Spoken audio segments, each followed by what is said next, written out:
to give gifts this year, but guess what? They're going to be in Myrtle Beach.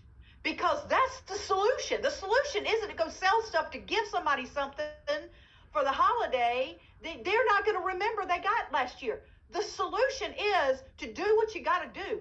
If you ask for a donation to give your kid a present, ask for the donation to invest in yourself. If you sell something to give somebody a gift they're not going to remember, sell something to get to Myrtle Beach. If you go sell one membership to make Christmas happen for your family or Hanukkah, or like Mr. Carruthers says, it's not about that. If you would do whatever you need to do to make something happen for something else, then do something to fix it permanently.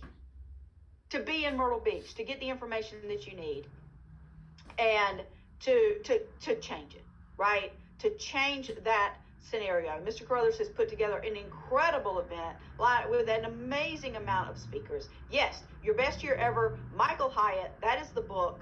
Go get it. Download it on Audible, buy the book, whatever you need to do. There's even some videos. If you say, Elizabeth, I don't have the money, fine. There are some videos online, not going to be the same thing as you get in the whole book. Go to the library. Rent the book, right? Go get your library card. Maybe I don't know. It used to be $1. I don't even know how much it is now. But go get the book, right? Ask somebody to borrow the book. And because there's a lot of people out there, go on social media and say, hey, I need to read this book. Anybody got it? I can borrow it from. Maybe you'll get, also check thrift books. Absolutely. There's thousands of ways for you to get the information that's in that book. You go back, I will repost this, go back and re-listen to today, and then go read, and while you go read the first section of that book. Now, I encourage you to read the whole book, but if you just read that first section, and then you listen to this, you're going to be in a completely different place